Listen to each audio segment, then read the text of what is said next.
ស្រស់ណាស់ត្រី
bom thả sai các bạn nè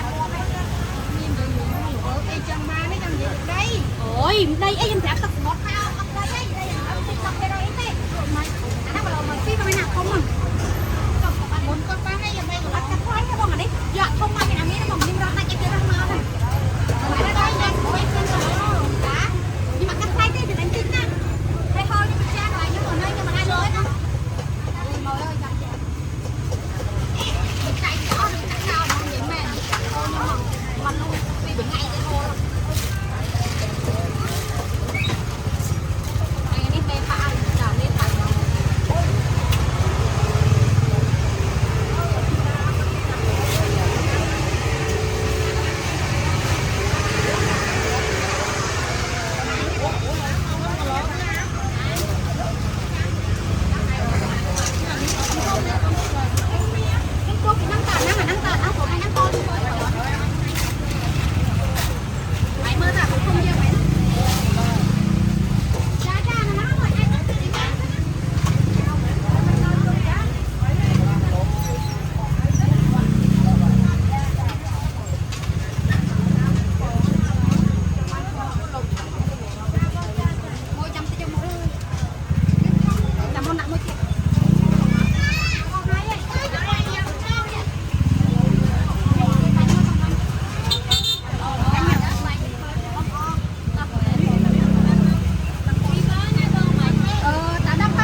pi lô lá trời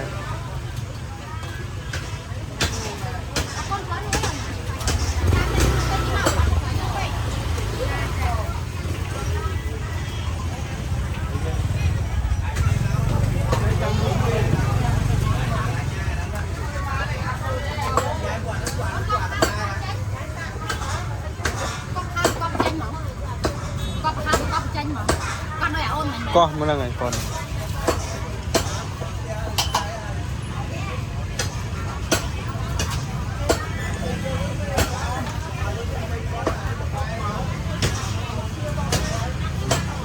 trường thông thế đây đang ở bỏ chai đây mẹ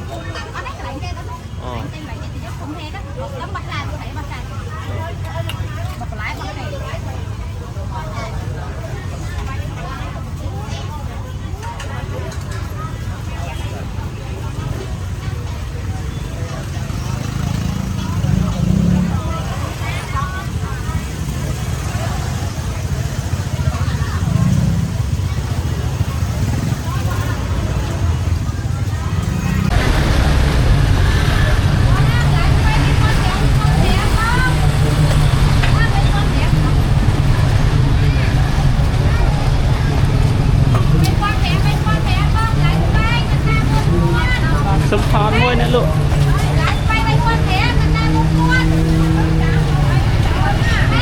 sâm phán môi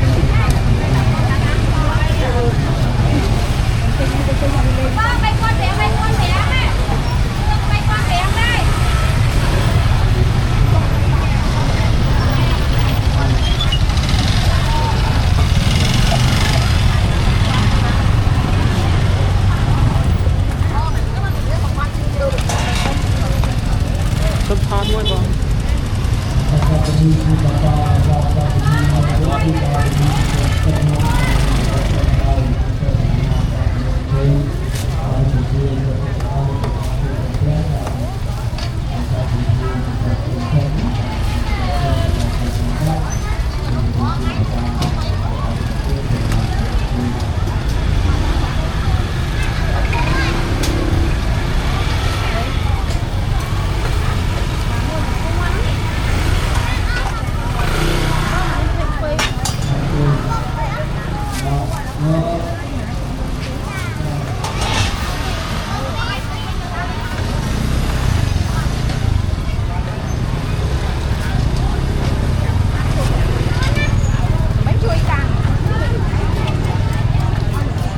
sâm than môi bò ở đây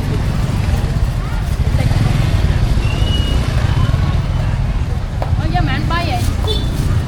cô lấy cái đai rồi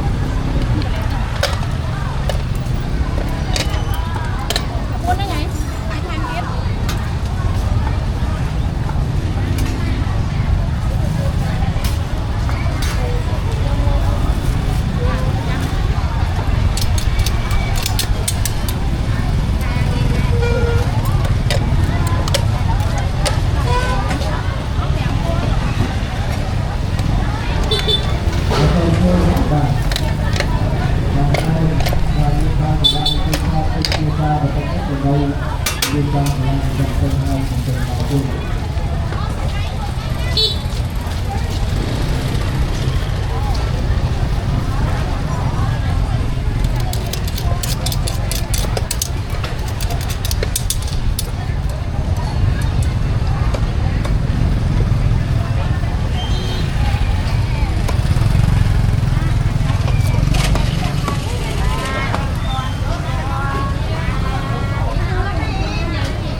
Sâm than muối bông. Cha bông.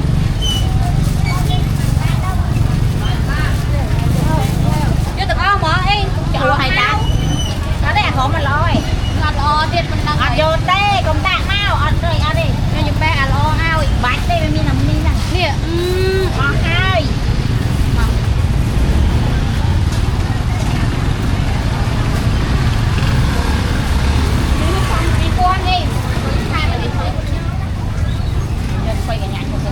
Đi vô tới hai ao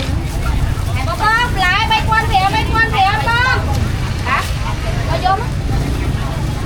bên bóp lại mấy hả tôm cây à tôm cơm chấm ao chấm tịnh bên mà o mấy nàng o có không biết mình ướp o bên nàng o nó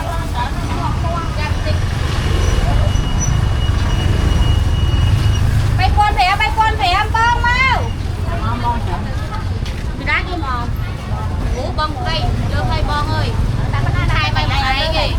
ai vô thợ này bay banana đã lên lên này cho nó thăng mà lại bon nó động sống á anh ấy thăng mà lại lên cái này hay cái hai tinh trăm đu rồi là tâm à hai tinh từng chú một chô cây o bằng nhau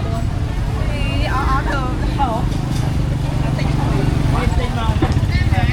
thằng na tao buôn buôn đi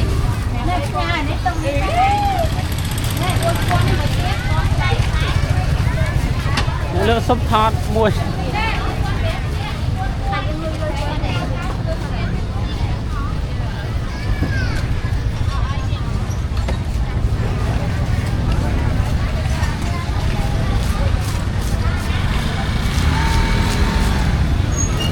Bang sâm than muối bang.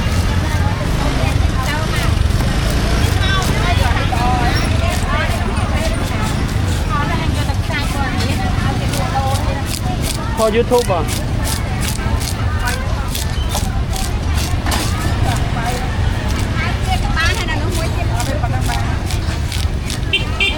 Bỏ xo cho mấy con thấy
Bang sâm than muối bang lỗ sạch rụng.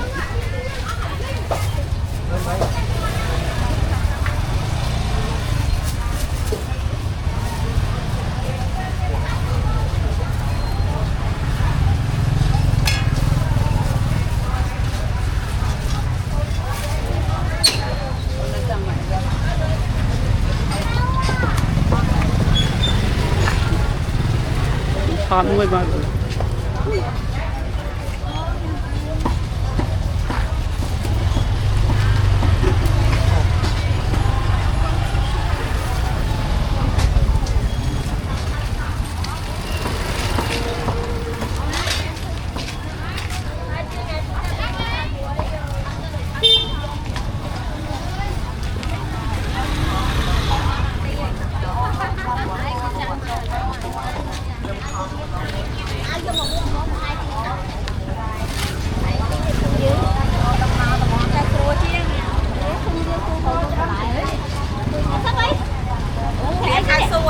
សំផាត់មួយបង អត់ដល់ទៅទៀត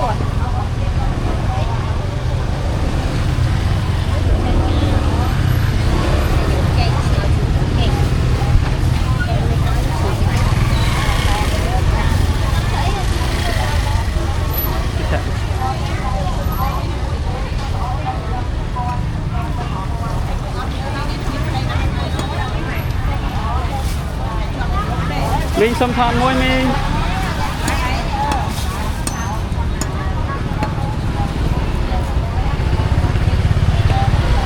សំផាត់មួយស្រស់ណាស់ត្រី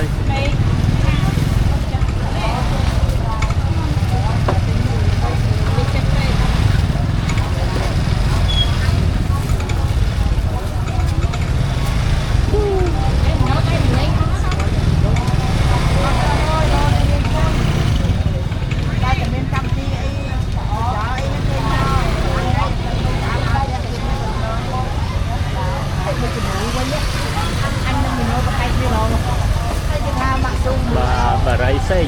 một chiếc kể căn cơ như mau với nhà bà rây xây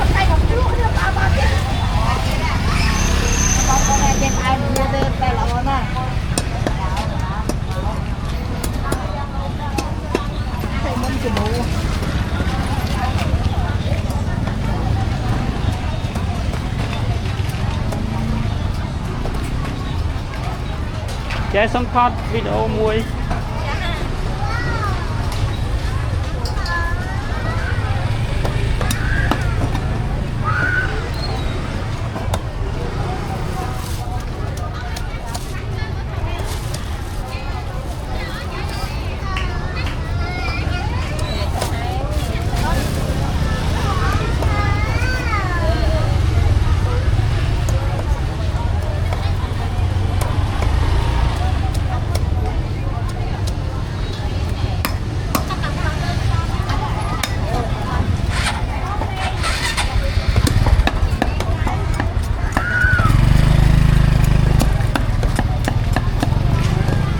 nè lực em muối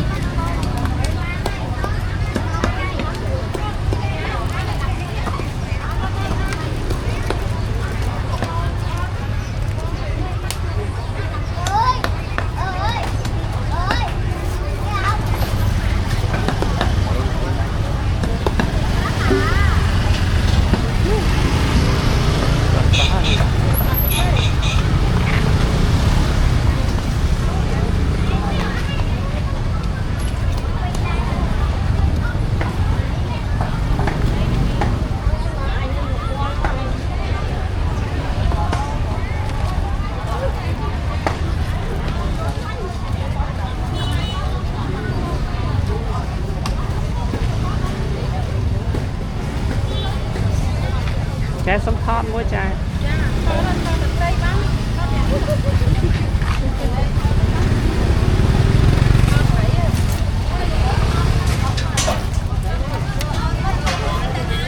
nhưng thôi YouTube mình từ Đà Lạt đấy nhở video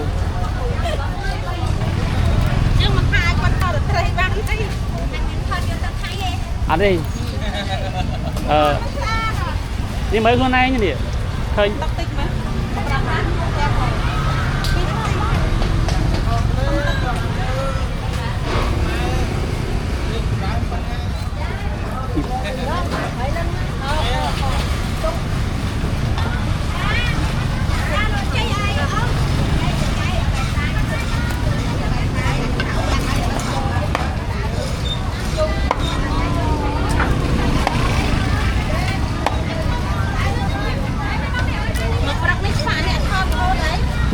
miền thì mà thắt lại một đấy mà thắt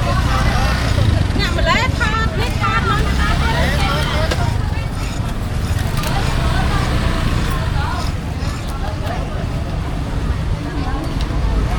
nhưng thắt đã hơi bọc mưa bay mỏ nhà mơ sữa nè hơi bọc ok tự nhiên tự nhiên nó khẩu mơ một năm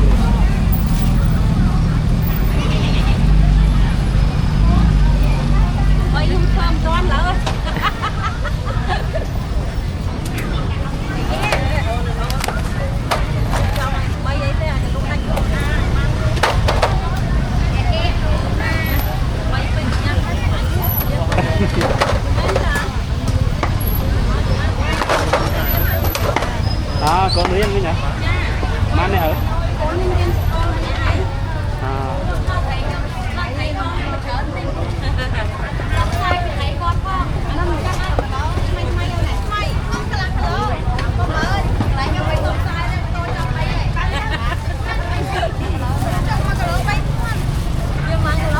រៀននិយាយរៀនរៀនផងធ្វើការផង គាត់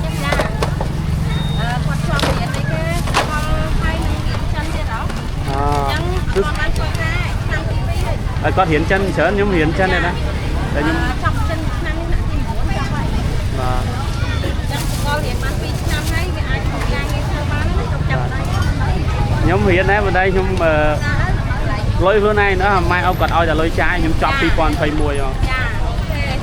ខ្ញុំរៀនចប់ហើយធ្វើការមួយឆ្នាំសំលុយបង់ថ្លៃសាលាខ្លួនឯងមកហើយបើអគិសនីកម្ពុជាហ្នឹងគេឲ្យខ្ញុំមួយឆ្នាំទៀតខ្ញុំមើលរៀនកែនឹងកែđấyបានបន្ទុកឲ្យល្អអញ្ចឹងណាគេឲ្យអីច្រើនបាទ để luôn nó môi mà để luôn ខ្ញុំកូនកសិករកពតណាកំណើខ្ញុំ សំចៃណា តស៊ូមកខ្ញុំជិះកង់ពីខ្ញុំនៅវត្តម្ដងដែរខាងលិចអ៊ីអនពីហើយជា15គីឡូតែតស៊ូរីឲ្យគាត់រៀនចិនទៅខ្ញុំទៅរៀនចិនបានដូចជា3ឆ្នាំដែរ ចា តែខ្ញុំអត់គេហៅទៅណាខ្ញុំជិលធ្វើការមួយចិនបានប្រាក់ខែច្រើន ចា តែខ្ញុំស្រឡាញ់ខាងគ្រូអញ្ចឹងនៅបរៀនសិស្សហើយវិញឲ្យគាត់ខំប្រឹងរៀនចិន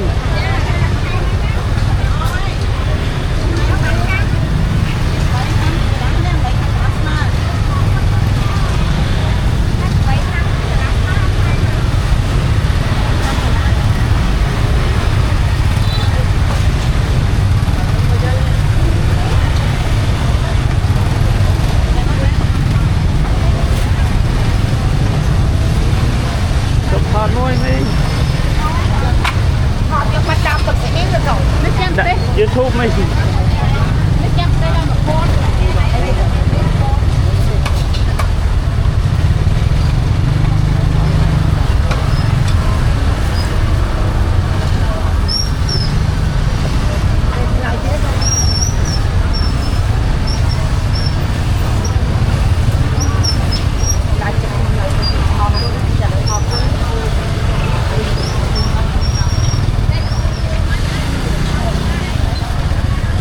អូខ្មុំច្រើនរោបកា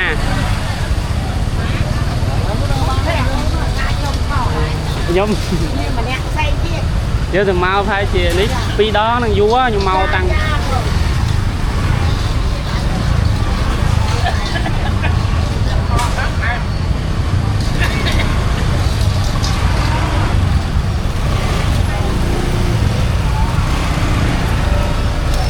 សុំថតមួយវិញអូនំខ្មែរ họ đã nông thôn ít vui thọt អី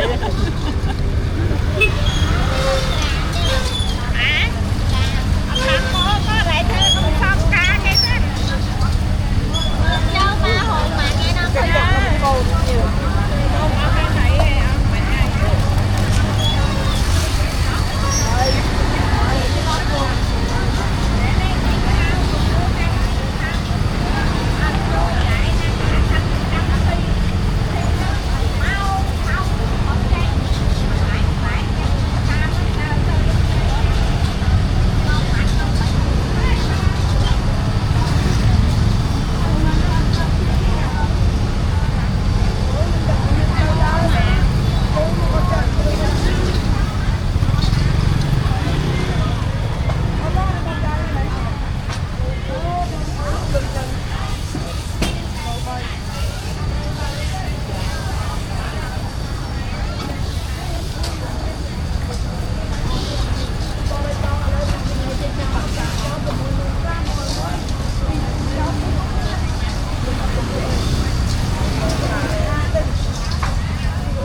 สัมผัสมวยนี่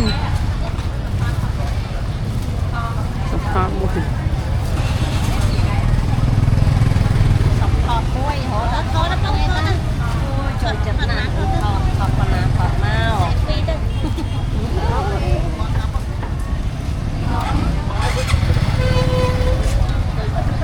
ไม่มาเมาเมานั่นหลังก็ช่องออนไลน์ไปอยู่น้ำอะไรกินน้ำบุญมาเมื่อไหร่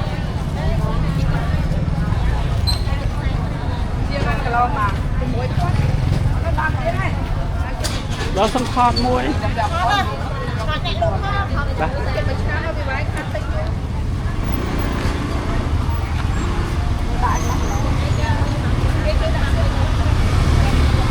trăm con thu là con đang tặng cái bánh kia vậy bánh này tên con đọc phê đang tặng mình đắp mau ông cha này tao không mới là miếng gì con miếng thôi mà còn làm tặng phê xin đám kẹo phê đang ngọc đăng này ra đây miếng chanh miếng đấy dạ chanh miếng đấy luôn mấy con đóng đây bữa trên đi bữa trên nổ lấy từ sao chua và chua thử bữa trên còn bữa trên thử thay cái lụ kia đi cái lụ còn lụ này thử thay và chua còn lần chăng dạ còn lấy từ sao bữa trên đây nhá cái từ sát thọt á đây này ăn bia màu bị khai thôi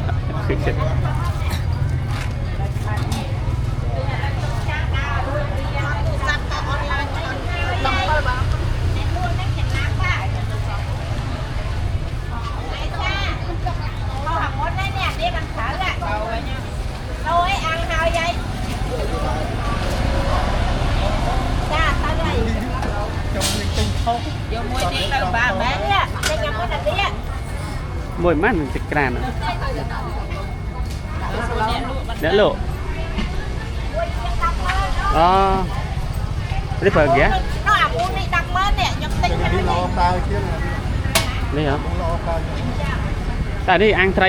อัตาน บ้านไม่เชื่อบ้านไม่แต่มันมีปลากา เดี๋ยว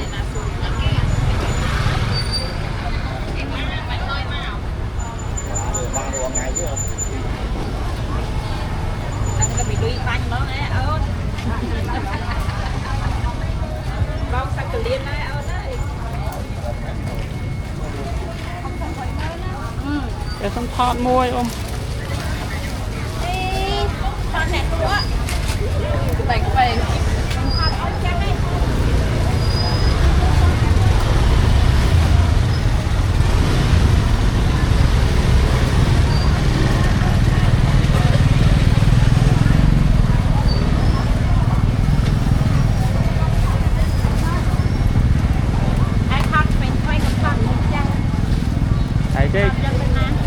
ยังพอยูทูบนะพี่เชิญเนี่ยมือในทารอนอ่ำเลยเจอ ôi giờ tao làm ở đây tiền chạy ơi Bà. con ơi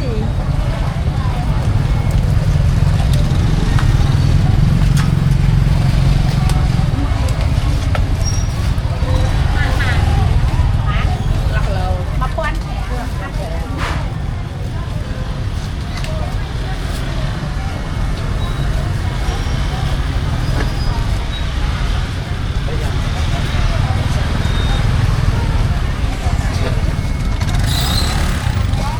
thấy chưa này nhá khơi nhá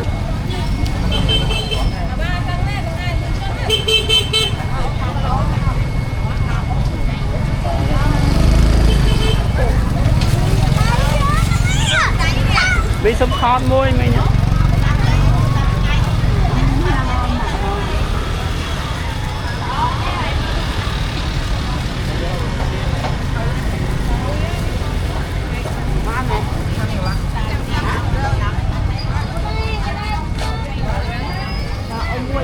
năm hổ lỗ mà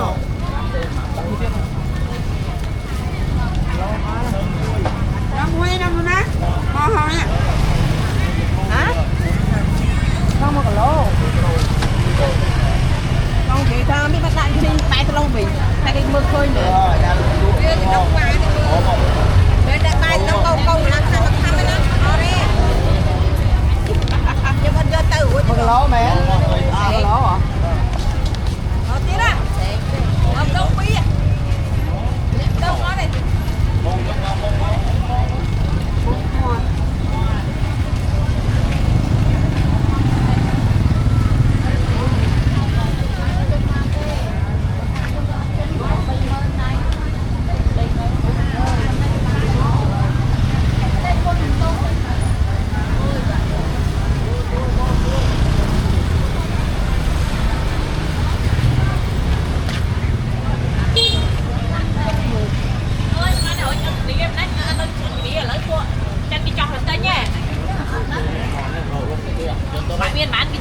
Thằng vui không? Bây giờ sao cũng mới cho camera.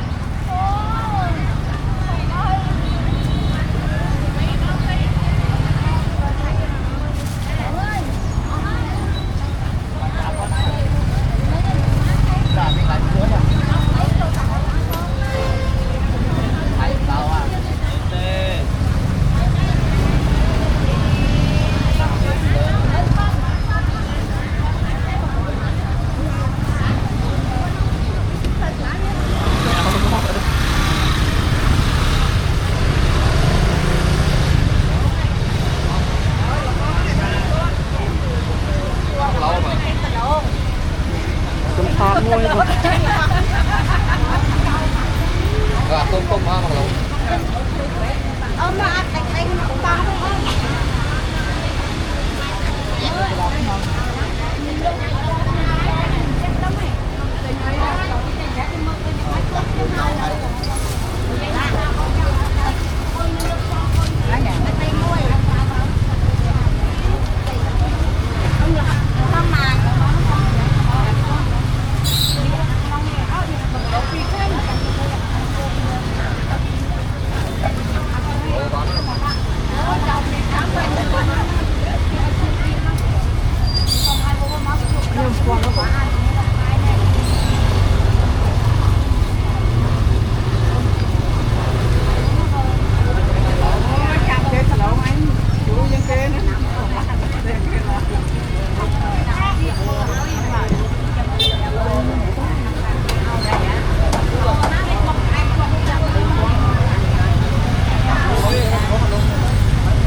Tôm thon vui không?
Đi chạy đôi thiệt à? Dạ. Đôi khi đôi khi cháu biết đi. Đây là tên trong này rồi.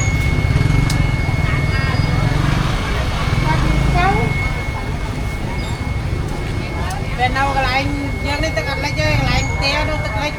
Đi đó giờ nó chơn. Đi đó.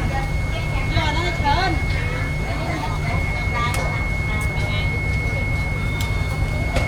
Đi vào chụp cái.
chiết sắt sắt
sâm hạt muối bao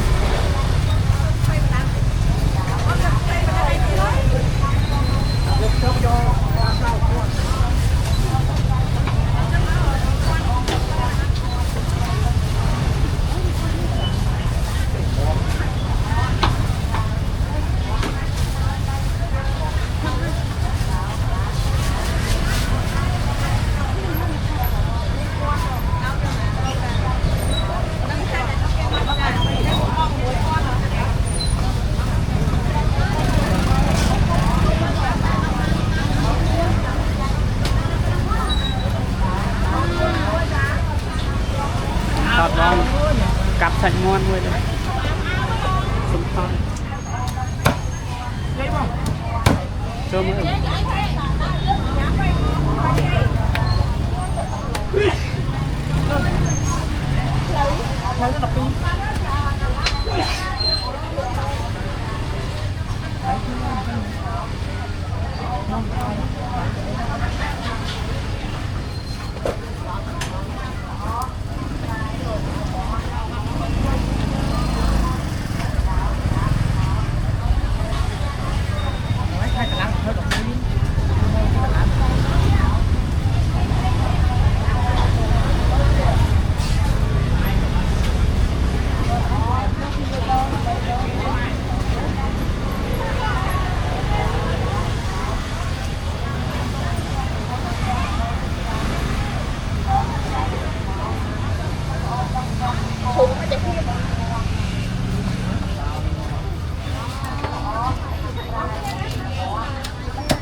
súp hot muối mà cái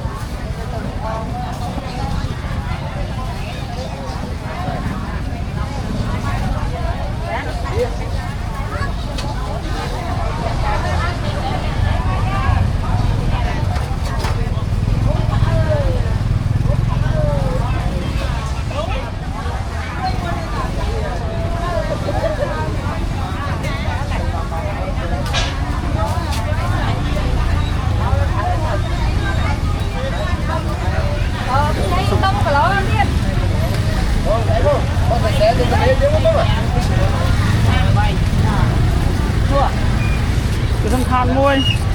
còn mình cho chứ à sao đâu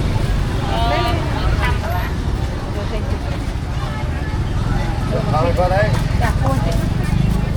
phải bia thế anh đến ai chứ thì nó chưa nhớ mà bia con phong nó bay kia chưa nhớ mà bánh đen đi em nhom ăn việt rồi miếng ai anh kia miếng slow miếng ai vậy nhom ngao từng mua đi rồi ngon mà đi tới này thấy này quá nè đó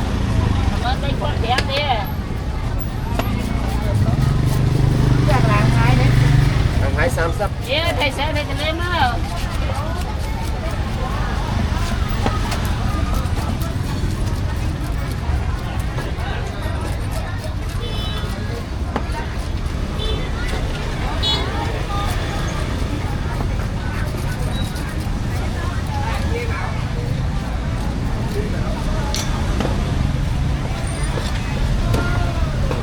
lên bay con lắm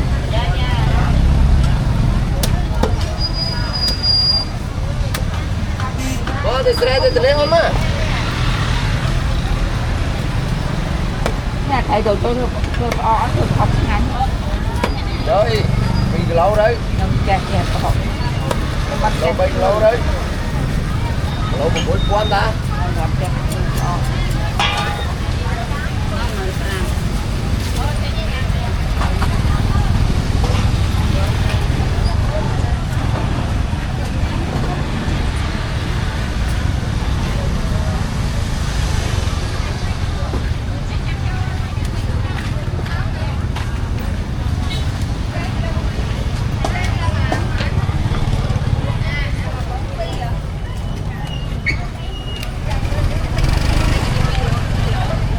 sông thoát môi trời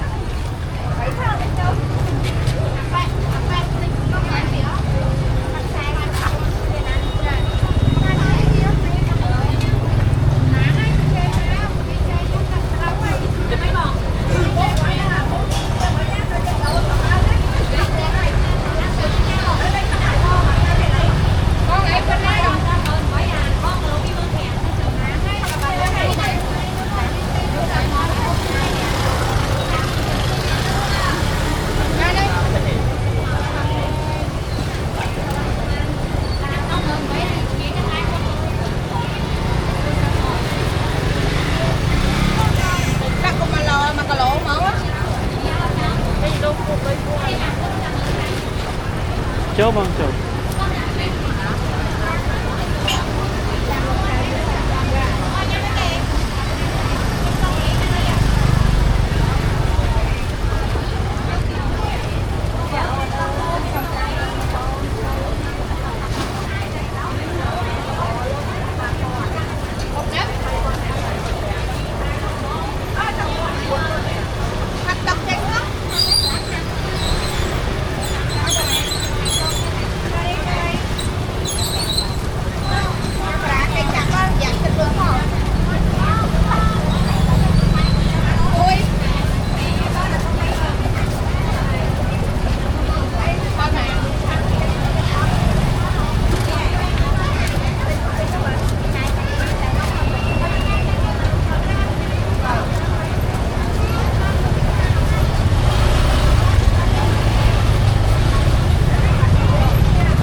Dung, ở đây xin kho YouTube với nhỉ? Thàn hoa YouTube. YouTube. YouTube squad lá. Mày có miếng đây. video cầm xa đó nghe ba đó video cầm xa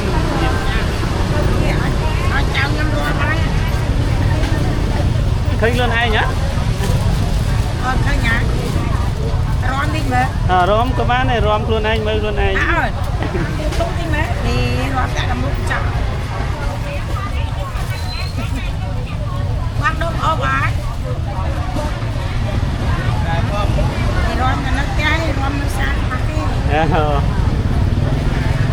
ra TikTok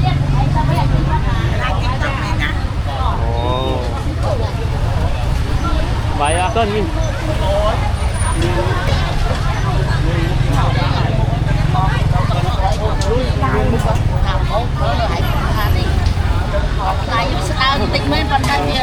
lại được thằng nào này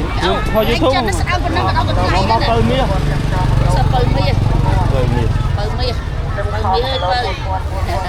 mất thôi để luôn môi vào sáng thấy rồi rồi còn mông đi rồi mẹ đây đây là bông cha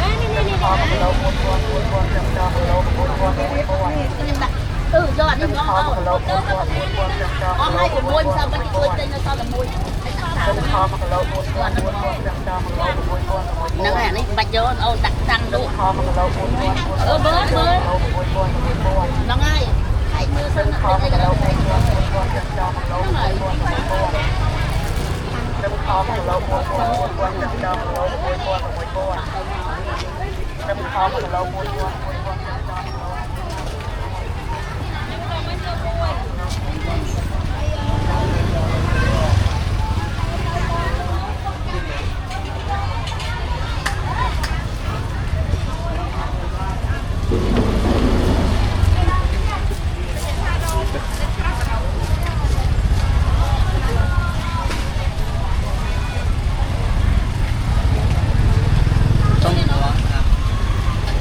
lỗ sạch rục xong thọn mua sạch câu xong thọn video mua em mau thằng má nhưng nó không ai ta ba em đôm ná cho cái ná nó có post nhưng nó ion pi rồi bà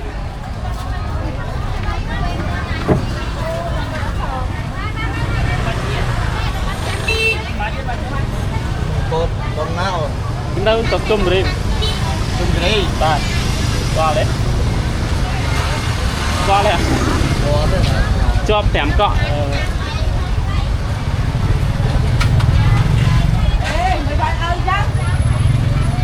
đâu mà con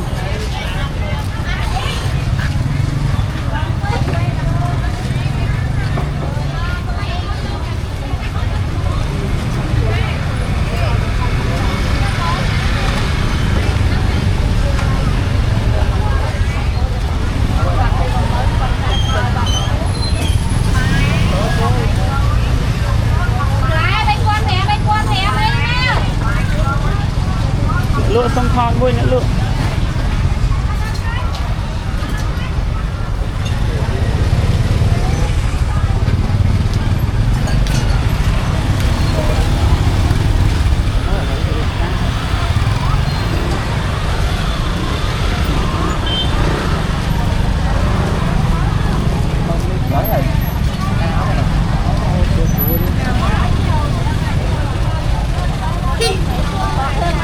trái xong thon vui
Baik piat.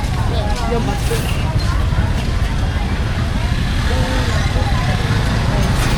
Ada telur. YouTube.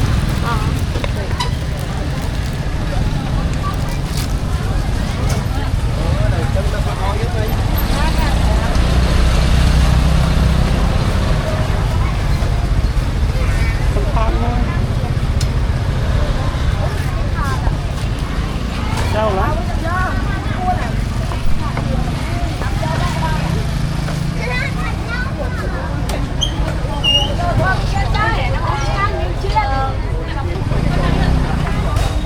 Mi sắp hot thôi.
Chở nghe vị không pì nam không mình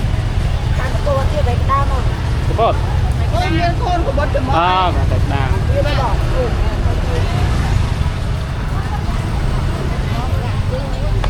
ôm vơ trai mua ôm sườn nía nha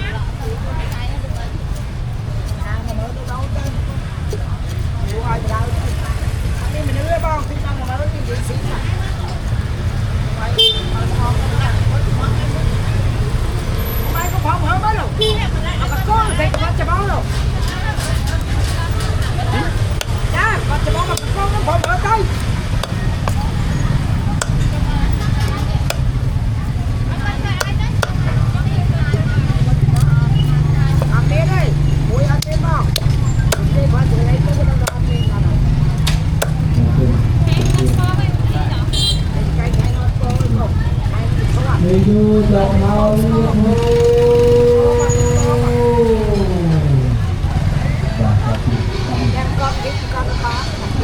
thọt cái chuyện đó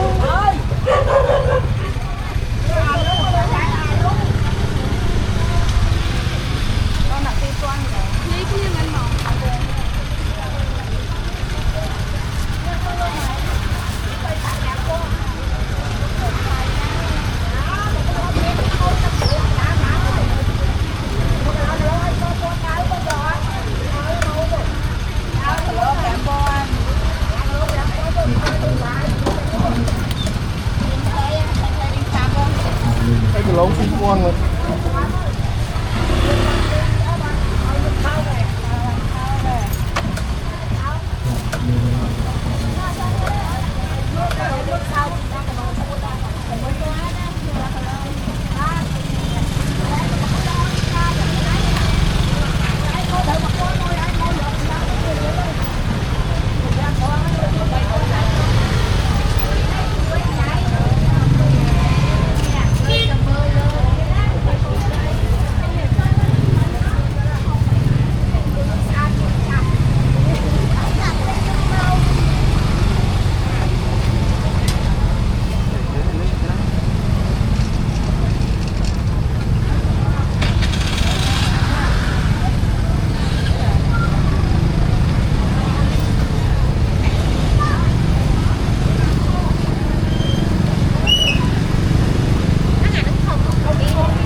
Cười xinh em.